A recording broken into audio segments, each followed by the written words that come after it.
Hi there! Welcome back to TPRA's Third-Party Risk Management 101 series. This series is meant to be used as a starting point for those that wish to establish, validate, and/or enhance their third-party risk management program. If you didn't catch our last video, What is Third-Party Risk Management? Check it out to lay the foundations of your TPRM knowledge.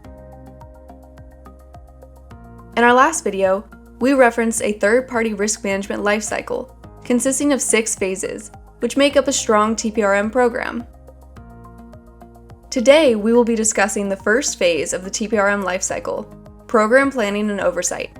This phase supplies an organization with the requirements needed to develop and steadily support their overall TPRM program. This phase ensures the program can address third-party risk at the highest level, while also ensuring governance structures are in place to run the program effectively. If implemented correctly, the Program Planning and Oversight phase will ensure key stakeholders are aware of, support, and help implement program requirements. This phase ensures your entire organization is on board with and understands the importance of the TPRM program. After all, this program will touch every department within your organization, from business owners to legal and security.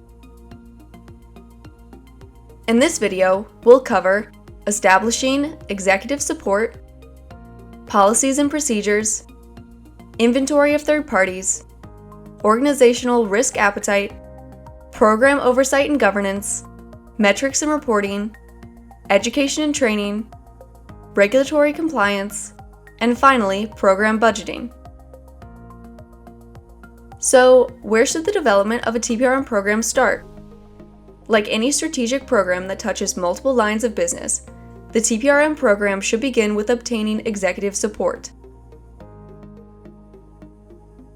The success of your TPRM program depends on the support you receive from not only your C-suite, but also from your board. In order to gain leadership support, you must first market and sell the need for your program. To assist with this, a strong business case should be leveraged. A good business case should include the following components: a description of what third-party risk management is, to include definitions to ensure the scope of the program is understood.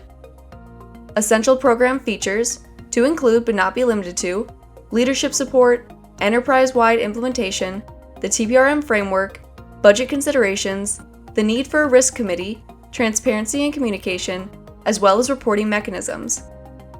Avenues for benchmarking to ensure the program leverages processes that already exist, can maintain flexibility when new risks are discovered, grows with the business, and continuously improves. Defining expected program outcomes, or the return on investment for implementing a TPRM program. Such expected outcomes may include, but not be limited to, visibility into third-party risk, defining impact third parties pose to your organization, continuous monitoring of third parties to proactively mitigate risk, a reduction in residual risk through mitigation efforts, compliance with specific regulations and policies, and operational resiliency in the event of a disruption due to a third party. The TPRA, in conjunction with shared assessments, created the business case for third-party risk management, a starting point for senior leadership, in an ongoing effort to support the global community of TPRM practitioners. The document walks through the components we just discussed in greater detail and exists for you to leverage within your own program. Our next section is policies and procedures. Once leadership is on board with the implementation of the program, then it is time to develop comprehensive TPRM policies and procedures to establish consistent and effective TPRM practices across the organization. Your policies and procedures should align with current internal policies, pertinent regulations, and industry best practices.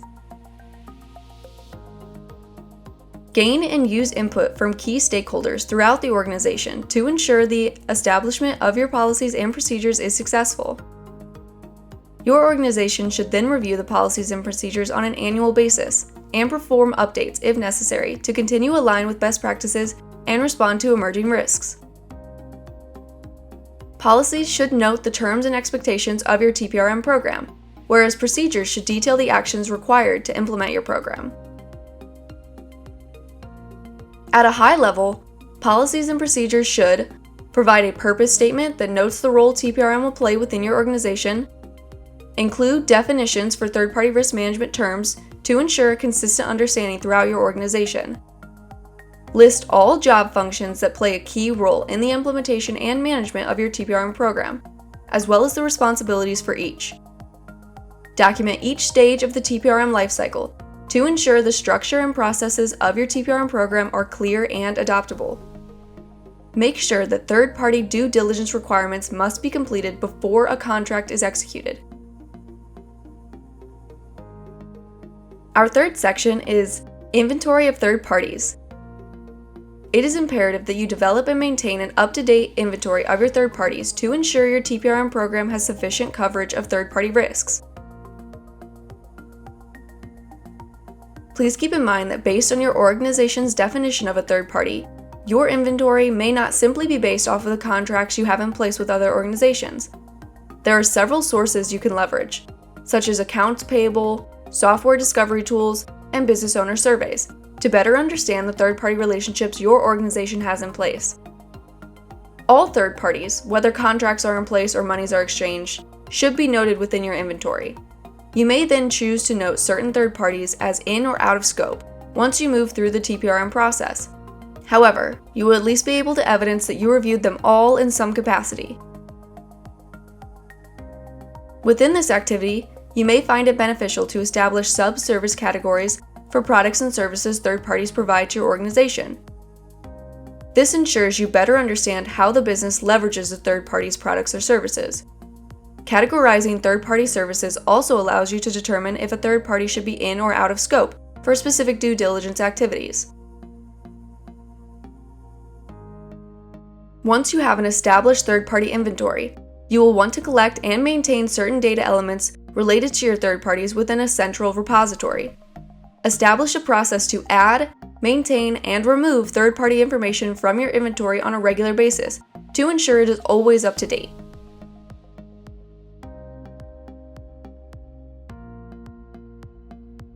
Our next section is Organizational Risk Appetite.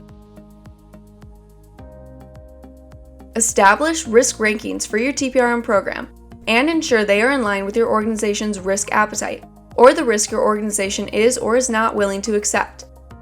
Developing an organizational risk appetite is important in that it allows leadership to make enterprise-wide strategic decisions on how to effectively manage and mitigate risk. It also allows your TPRM program to define risk thresholds for activities and controls that must be in place to ensure your organization meets its business objectives and protects its confidential data. Your TPRM program's risk rating should align with your organization's risk appetite. Risk ratings are used to identify the potential impact and likelihood of a third-party risk occurring.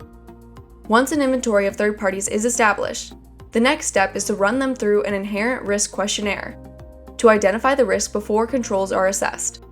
This then drives the level of due diligence required for a third party.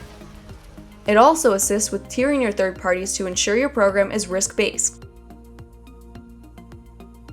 The risk identified after due diligence is performed and after controls are assessed is the residual risk rating. This rating then drives your continuous monitoring efforts and reassessment cycle times. Program Oversight and Governance. Senior leadership as well as board support are essential to ensure your TPRM program is successful by setting the right tone from the top. Absent that support, an organization is unlikely to achieve consistent and timely adoption across all business and risk functions.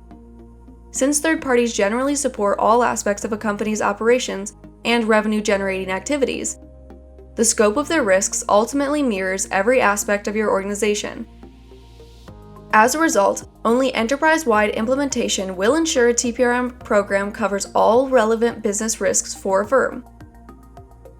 In addition, it is important to establish program oversight activities, which may be in the form of a risk committee. The committee should establish the thresholds for risk escalation and risk acceptance, as well as the frequency of reporting on third-party risks to leadership, including the board.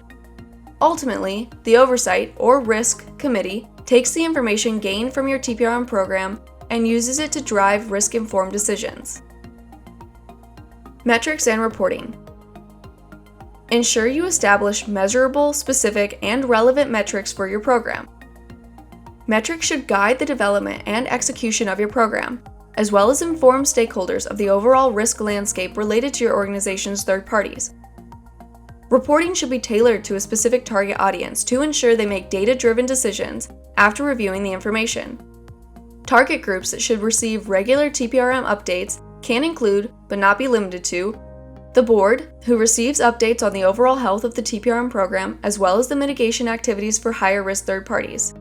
Executives, who receive the risk ratings for the third parties assessed, as well as updates on risk mitigation strategies for higher-risk third parties. Risk committees, who receive risk ratings for third parties assessed, as well as updates on risk mitigation strategies, escalations, and risks requiring acceptance. Business or relationship owners should receive updates on third-party due diligence efforts, as well as assessment outcomes. Other stakeholders, such as compliance teams, receive data on specific risks posed to the organization, such as regulatory or compliance risk. TPRM managers receive updates on program maturity, resource allocation, risk mitigation efforts, process exceptions, escalations, and any risk requiring business acceptance. Education and training. Transparency and communication are key when developing, implementing, and maintaining any TPRM program. All stakeholders need to be familiar with TPRM program policies and procedures, as well as their role within the program. Business owners need to understand they are the owners of their third parties' risks, and that the TPRM program's role is to support their risk-based decisions related to any third party. Best practice is to develop a TPRM training and education program and tailor it to your specific business partners. At a minimum, organizational training should be held on an annual basis, as well as when a new relationship owner is established. Your education program should also include third parties to ensure they are aware of your program's due diligence activities, expectations, risk remediation, and follow-up processes, and escalation procedures. Regulatory compliance. Regulatory compliance has been a stable item on many board agendas, largely due to the increase in regulations related to third-party oversight.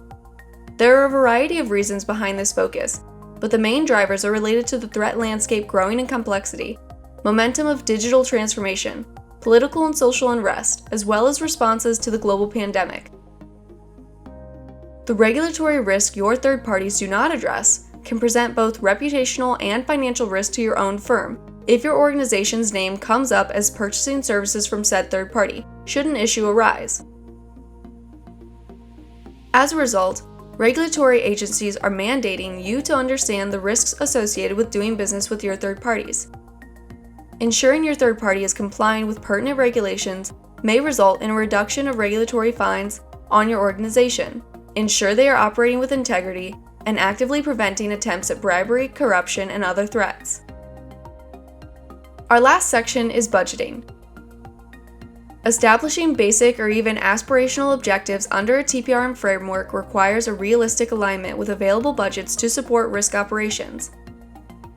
For example, if a TPRM framework requires diligence for all higher inherent risk third parties before and after a contract is signed, then the budget should be commensurate with activities in support of achieving this objective. Budget considerations can include, but not be limited to, resources for current and future employees and/or contractors, operations, meaning any costs associated with daily tasks and running the business, maturity model, which is the process enhancements required for what is needed to get there, travel, any costs associated with on-site visits and training, as in fees for conferences, training, and certifications to ensure maintenance of knowledgeable and skilled professionals that are appraised of risk trends, and tools. Always budget for TPRM program tools. Consider estimating the cost savings a tool or tools will bring by automating certain processes. TPRM is a non-revenue generating discipline. Therefore, it is a good idea to also quantify your program's value by emphasizing what could occur if the program is not established. Also, provide a financial impact questionnaire as proof of the program's financial impact and/or savings for mitigation of risk.